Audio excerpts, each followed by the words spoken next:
आज हम बता रहे हैं शिव और पार्वती से जुड़ी एक कहानी, एक वरदानी पुत्र की। माँ बाप उसके बहुत तपस्या करते थे, उसके कोई संतान नहीं थी। तो राजा और रानी थक गए तपस्या करते करते। एक दिन एक साधु महाराज आते हैं और उनको बोल के जाते हैं कि तुमको पुत्र की प्राप्ति होगी, तुम भगवान पे भरोसा रखो। ऐसा कहकर वो साधु महाराज अंतर ध्यान हो जाते हैं और वो अपना तप में बैठ जाता है। तब करते करते 12 वर्ष व्यतीत हो जाते हैं और ध्यान लग जाती है। तब शरीर में दी लग जाती है तो भगवान शंकर आते हैं और बोलते हैं कि हे राजन, तुम किस कारण तप कर रहे हो। तो राजन बड़ा दुखी होता है, दंडवत होकर चरणों में गिर पड़ता है और बोलता है कि मुझे एक पुत्र की प्राप्ति चाहिए, मेरे कोई संतान नहीं है और मैं चाहता हूँ कि मुझे एक पुत्र हो जाए, क्योंकि मुझे सब लोग बांझ बांझ बोल रहे हैं। ऐसा कहकर राजा बहुत दुखी हुआ। तब शिव शंकर मुस्कुराते हुए बोलते हैं, जाओ राजन, तुम्हारा वचन सिद्ध होगा, तुम्हें पुत्र की प्राप्ति होगी। पर एक बात है, पुत्र तो होगा पर उसका 12 वर्ष में देहांत हो जाएगा। ऐसा कहकर शंकर जी वहां से अंतर ध्यान हो जाते हैं। और जब आगे घर में आता है, लौट के राजन घर में आते हैं और रानी को यह बात बताते हैं। रानी बहुत खुश होती है, लेकिन बाद में वह रोने लगती है और दुखी हो जाती है कि सचमुच मेरा पुत्र 12 वर्ष का होकर मृत्यु को प्राप्त हो गया, तब क्या होगा। तो राजा बोलता है, अभी तो समय है कि पुत्र हो जाए, बाद में सोचेंगे क्या होता है। ऐसा सोचकर राजा बड़ा प्रसन्न हो जाता है और उसको पुत्र होता है। पुत्र होने के बाद वह मुंडन कंछेदन अच्छे से सब कुछ मंगलाचार गा के बजा के बढ़िया उड़ाव से नगर में ढिंढोरा पिटाता है। अच्छा सब कार्य करने के बाद जब उसके शादी की बारी आती है, राजा क्या सोचता है, 12 साल से पहले इसकी शादी कर देता हूँ, हो सकता है शायद दूसरे की कन्या का भाग जुड़ जाए और मेरा पुत्र बच जाए। ऐसा सोच के राजन ने शादी की बात मन में सोची और उसकी शादी पक्की कर दी। तब राजा ने अपने लड़के की शादी पक्की कर दी। तो 12 वर्ष ही चालू हुआ था, उसी समय 12 वर्ष चालू हो रहा था और उसी समय वो शादी के निश्चित कर दिया।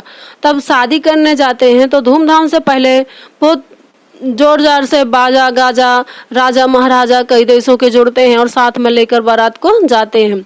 तब बारात जंगल में पहुंचती है तो लड़का विश्राम के लिए बैठते हैं, थक जाते हैं चलते चलते सब लोग। तो लड़का क्या बोलता है, दोस्तों देखो, मैं तो मेरी इच्छा तो बहुत कुछ करने की है, पर एक हो सकता है शायद मेरी मृत्यु हो जाए और मैं यहाँ से लौट के घर ना जाऊं। तो जब मैं लौट के बारात से आऊं तो मुझे, यदि मैं मर जाता हूं तो मुझे यहीं पर छोड़ देना और तुम लोग अपने घर चले जाना। ऐसा बोला तो दोस्त बोलते हैं, नहीं नहीं दोस्त, ऐसा मत बोल, हम ऐसा कैसा कर सकते हैं, तू तो हमारा प्रिय मित्र है, हम तेरे साथ ऐसा नहीं कर सकते और ऐसा मत बोल, तेरी तो अभी शादी नहीं हुई है, तो शादी करना है और फिर ऐसा मुझसे क्यों बोल रहा है, ऐसा बोला। तब वो दोस्त बोलता है, बच्चा बोलता है कि मैं अभी शादी करने के बाद यदि आता हूँ और मर गया तभी की बात कर रहा हूँ। ऐसा कहकर आगे डोली उठाते हैं और डोली उठाकर आगे ले जाते हैं। तब डोली उठाकर ले जाते हैं, उस गांव में पहुंचते हैं और एक गांव में पहुंचने के बाद उसके यहाँ जाकर शादी की खूब तैयारी होती है, द्वार चार होते हैं, गाना बजाना होते हैं। बाद में वो पत्नी आती है, रानी आती है, उसकी राजा की लड़की, उसके साथ फेरे होने की तैयारी होती है। तब उसकी तैयारी होती है तो 3 ही फेरे होते हैं और चौथे फेरे में ये इसकी मृत्यु हो जाती है लड़के की। तब राजा के लड़के की मृत्यु हो जाती है तो लड़का बहुत चिंतित हो उठता है और चुपचाप किसी को बताता नहीं है, वहां से लेकर और जनमासे में आ जाते हैं जहां पर उनको रखा गया था वहां। तब वहां आ जाते हैं तो सब लोग चकित हो जाते हैं, क्या हुआ ऐसा मच जाता है। तो बोलते हैं नहीं, बेहोश हो गया है, मूर्छित हो गया है, होश में आ जाएगा, हम लोग आते हैं और वापस आकर शादी फेरे ले लेंगे, शादी कर लेंगे, ऐसा बोल के जनमासे में लेकर आते हैं। तब जनमासे में आकर के पानी के छींटे मारते हैं, हलाते हैं, डुलाते हैं तो होश नहीं आता। राजा इस बात को भूल जाता है कि ये 12 वर्ष का हो गया। मतलब 12 वर्ष में ही इसकी मृत्यु थी। तो राजा को ये बात मन से निकल जाती है और उराव के मारे वो भूल जाता है। तब वो ऐसा मूर्छित और बेहोश लड़के को देख के सोचता है क्या करूं, तो शंकर जी को पुकारता है और शंकर जी उसकी पुकार नहीं सुनते, क्योंकि उसकी आयु पूरी हो जाती है, फेरे भी नहीं हो पाते। बाद में चुपचाप बिना बताए वहां से ये लोग भाग आते हैं डोली में लेकर के उसे, और वो लड़की के घर वाले सबको मालूम पड़ता है, तो लड़की को नहीं बातें बताते हैं और बोलते हैं कुछ कारण बस बारात लौट गई, वापस चली गई, ऐसा बोल देते हैं। तब वो लड़की मन में ठान लेती है कि अब मैं वही लड़के से शादी करूंगी, नहीं तो अधब्याही ही रह जाऊंगी। तो जब वो ऐसा बोली, मन में सोची, प्रण कर लिया कि शंकर जी मुझे वही पति चाहिए, नहीं तो मैं अधब्याही रह जाऊंगी और शादी नहीं करूंगी। ऐसा सोच के रोने लगी। ऐसे सोचते सोचते उसको 5 साल व्यतीत हो गए। तब 5 साल व्यतीत हो गए तो राजा क्या सोचता है कि कहीं दूसरी जगह रानी लड़की की शादी कर देना चाहिए। तो माँ उसकी बोलती है बेटा देखो उस पति को भूल जाओ और कहीं और दूसरी जगह शादी कर लो। तो वो बोलती है नहीं, मेरा तो गौना होने वाला है और मैं उसी पति के साथ जाऊंगी जिसके साथ मेरे अधूरे फेरे रह गए हैं, क्योंकि मैं अधब्याही हूँ। तो किसी की अधब्याही होना मेरा क्या गुनाह है, मैं उसका इंतजार कर रही हूँ, ऐसा बोली। एक दिन गांव का नाई बाल बनाने आता है तो देखता है कि गांव के किनारे एक जंगल में बहुत बड़ा अच्छा मंदिर जैसे विशाल रूम बना हुआ है और उस हवेली में कोई भी मूर्ति विराजमान नहीं है। तब वहां देखता है कि कोई भी मूर्ति विराजमान नहीं है, मंदिर जैसे हवेली बनी हुई है। तो अंदर जाता है, देखता है यहाँ वहाँ, तो शाम होने लगती है। तब शाम होने लगती है तो बाजा गाजा एकदम बाज उठते हैं, क्योंकि वो बारात दूल्हे की थी, वो वहीं पूरी बारात समा गई। केवल राजा लौट के आया था और डोली सहित दुल्हा, राजा के जो नौकर थे, डोलीमान थे, बाजेगीर थे, सब वहीं समा गए थे जंगल में, जहाँ पे वो लड़का बोला था कि जब मेरी मृत्यु हो जाए तो मुझे यहीं पर रख देना। उसकी बात सत्य हो गई और उसी जंगल में वो लोग समा गए। तब वहां से वो नाई वहां अंदर जाता है और देखता है कि यहाँ तो सब लोग गाना बजाना कर रहे हैं पर दिख नहीं रहा कोई। तो सोचता है कि रुकता हूँ, शायद बाहर आ जाएं लोग। तब ये दरवाजा वो दरवाजा देखता है, कोई भी नहीं दिखता। तो रात हो जाती है। जब रात हो जाती है तो उसकी हिम्मत छूट जाती है गांव आने के लिए, क्योंकि जंगल रहता है। सोचता है रात के विश्राम कर लेता हूँ, सवेरे घर चला जाऊंगा। तो ऐसा सोच के वो नाई वहीं पर सो जाता है। तब नाई सोता है तो लड़का 12 वर्ष का बढ़िया राजकुमार निकलता है और उसको बोलता है ले नाई भाई, तू रात भर यहाँ मेरे गाना बजाना के साथ शामिल था, तो ले एक मोहर ले। ऐसा बोला और एक मोहर उसको स्वर्ण की दे देता है। तब एक मोहर स्वर्ण की देता है तो नाई बहुत खुश होता है और दंडवत करता है और बोलता है कि हे राजन, तुम कहाँ से हो? तो वो अपना नाम नहीं बताता, वो मुस्कुराते हुए बोलता है कि तुम अपने घर चले जाओ और प्रसन्नता पूर्वक अपने परिवार का मतलब भोजन है ये सब व्यवस्था करो, पेट पालक करो। ऐसा कहकर राजा का जो लड़का रहता है 12 वर्ष का वरदानी अंतर्ध्यान हो जाता है।